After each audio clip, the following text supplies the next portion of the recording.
Good morning students. आज हम जिस टॉपिक को डिस्कस करेंगे वो है प्लेटो का शिक्षा सिद्धांत।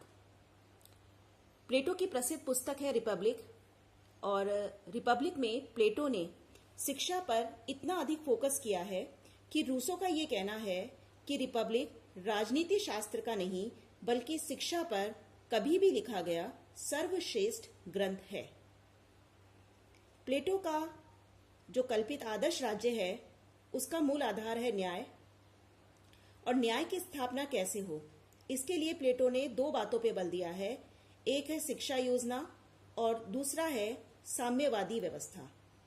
इनमें प्लेटो ने शिक्षा पर अधिक बल दिया है क्योंकि शिक्षा योजना न्याय की स्थापना का एक सकारात्मक मार्ग है और साम्यवादी व्यवस्था नकारात्मक। शिक्षा के बारे में प्लेटो का ये कहना है कि शिक्षा मानसिक व्याधि दूर करने का मानसिक उपचार है। अब हम देखते हैं प्लेटो की शिक्षा योजना क्या है। प्लेटो के समय एथेंस और स्पार्टा दोनों जगह अलग अलग तरह की शिक्षण पद्धतियां प्रचलित थी। एथेंस की हम बात करें तो एथेंस में शिक्षा देना हर परिवार का अपना निजी कार्य था, निजी दायित्व था। इसमें राज्य का कोई हस्तक्षेप नहीं होता था। इसकी शिक्षा का पाठ्यक्रम ऐसा था कि वो बालक का सर्वांगीण विकास करती थी, शारीरिक, मानसिक, चारित्रिक। दूसरी तरफ स्पार्टा की हम बात करें तो स्पार्टा चूंकि उस समय चारों तरफ से विरोधी राज्यों से घिरा हुआ था, तो स्पार्टा में राज्य के द्वारा सभी नागरिकों को अनिवार्य रूप से सैनिक शिक्षा दी जाती थी। तो यहाँ शिक्षा देना राज्य का कार्य था, राज्य द्वारा नियंत्रित अनिवार्य शिक्षा व्यवस्था थी। लेकिन ये शिक्षा ऐसी थी जो बालक का केवल शारीरिक विकास करती थी, क्योंकि यहाँ पर केवल सैनिक शिक्षा ही प्रदान की जाती थी। तो प्लेटो ने अपनी शिक्षा योजना में एथेंस और स्पार्टा दोनों शिक्षण पद्धतियों के गुणों का समावेश किया। एथेंस से उसने ये बात ग्रहण की कि शिक्षा ऐसी हो जो बालक का सर्वांगीण विकास करे। दूसरी तरफ स्पार्टा से प्लेटो ने ये बात ग्रहण की कि शिक्षा राज्य द्वारा नियंत्रित एवं राज्य की आवश्यकताओं के अनुरूप होनी चाहिए। अब हम देखते हैं कि प्लेटो की शिक्षा योजना क्या थी।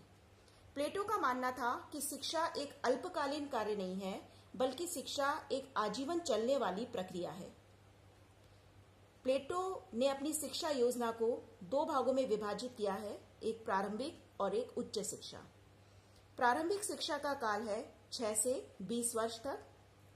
प्रारंभिक शिक्षा का उद्देश्य है कि बालक अपनी भावनाओं एवं संवेगों को संतुलित कर चरित्र का निर्माण कर सके। इस दृष्टि से प्रारंभिक शिक्षा में दो प्रमुख विषय रखे गए हैं, व्यायाम और संगीत। 6 से 18 वर्ष तक सभी नागरिकों को इन दो विषयों की शिक्षा दी जाएगी, व्यायाम और संगीत। व्यायाम से अभिप्राय केवल शारीरिक कसरत नहीं है। व्यायाम से अभिप्राय था प्लेटो का कि शरीर संबंधी संपूर्ण शिक्षा, जिससे कि बालक अपने शारीरिक विकास के साथ साथ मानसिक गुणों एवं चारित्रिक गुणों को भी विकसित कर सके। इसी तरह से संगीत के लिए प्लेटो का यह कहना था कि संगीत मन के प्रशिक्षण का द्वार है। संगीत हमारी सुषुप्त शक्तियों को जागृत करता है। संगीत से अभिप्राय भी प्लेटो का व्यापक अर्थ में था। संगीत में नृत्य, संगीत, कविता पाठ, विभिन्न ललित कलाएं, ये समस्त चीजें संगीत में सम्मिलित हैं। इसमें एक विशेष बात यह है कि प्लेटो का यह कहना था कि चरित्र पर बुरा प्रभाव डालने वाली ललित कलाएं एवं साहित्य को राज्य द्वारा प्रतिबंधित किया जाना चाहिए। तो ये प्रारंभिक शिक्षा है जो 6 से 18 वर्ष तक सबसे पहले दो विषय पढ़ाए जाएंगे, व्यायाम और संगीत। उसके बाद 18 से 20 वर्ष तक सभी नागरिकों को सैनिक शिक्षा दी जाएगी। 20 वर्ष के बाद सभी नागरिकों की एक परीक्षा होगी। इस परीक्षा में जो अनुत्तीर्ण हो जाएंगे वे राज्य के सैनिक एवं उत्पादक वर्ग का निर्माण करेंगे। जो विद्यार्थी सफल हो जाएंगे उन्हें उच्च शिक्षा दी जाएगी। उच्च शिक्षा प्रारंभ होती है 20 वर्ष से। इसमें 20 से लेकर के 30 वर्ष तक सभी नागरिकों को जो उत्तीर्ण हो गए हैं गणित, नीति शास्त्र, ज्योतिष और दर्शन शास्त्र की शिक्षा दी जाएगी।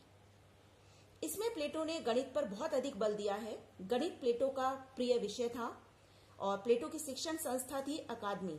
उसके प्रवेश द्वार पर भी ये लिखा हुआ था कि ज्यामिति से अपरिचित कोई भी व्यक्ति यहाँ प्रवेश ना करे। प्लेटो गणित को दर्शन शास्त्र की प्रथम सीढ़ी मानता था, तो प्लेटो ने गणित पर विशेष बल दिया।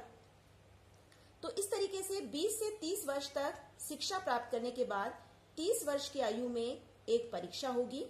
जो विद्यार्थी अनुत्तीर्ण रह जाएंगे वे राज्य के साधारण अधिकारी बन जाएंगे और उत्तीर्ण विद्यार्थियों को 30 से 35 वर्ष तक आगे शिक्षा दी जाएगी। इस अवधि में इन्हें गणित, न्याय, तर्क, दर्शन आदि विषयों की शिक्षा दी जाएगी।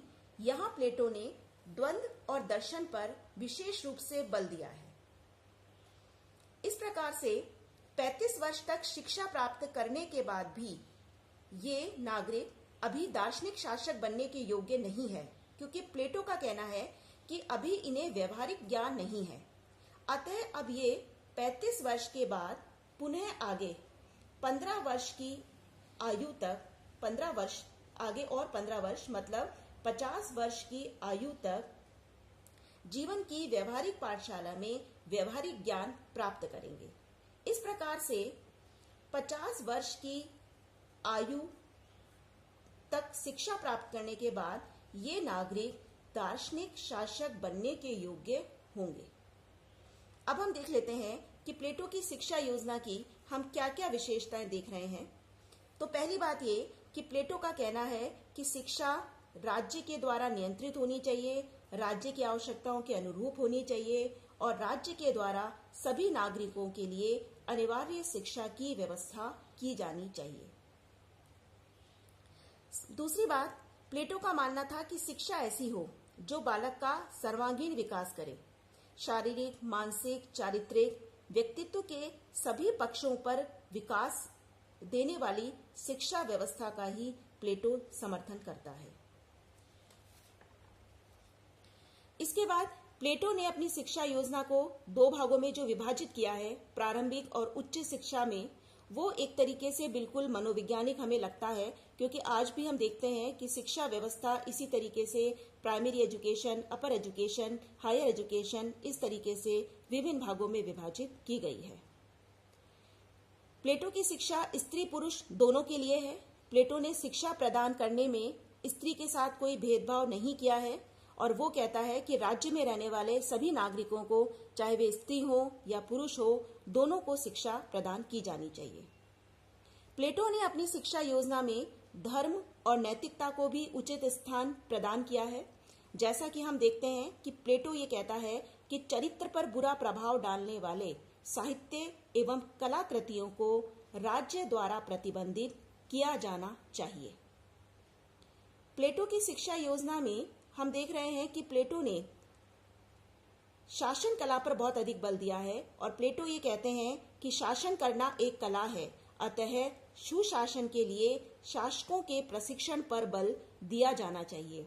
वास्तव में हमें ऐसा लगता है कि प्लेटो की शिक्षा योजना का मुख्य उद्देश्य दार्शनिक राजा की प्राप्ति करना है, एक ऐसा दार्शनिक राजा जिसमें सभी तरह के गुण हों और इसलिए पूरे 50 वर्ष की अवधि तक शिक्षा प्राप्त करने के बाद ही कोई नागरिक दार्शनिक राजा बनने का अधिकारी होगा। प्लेटो ने शिक्षा को एक आजीवन चलने वाली प्रक्रिया माना है। प्लेटो कहते हैं कि शिक्षा एक अल्पकालीन कार्य नहीं है, बल्कि शिक्षा एक आजीवन चलने वाली प्रक्रिया है। Thank you.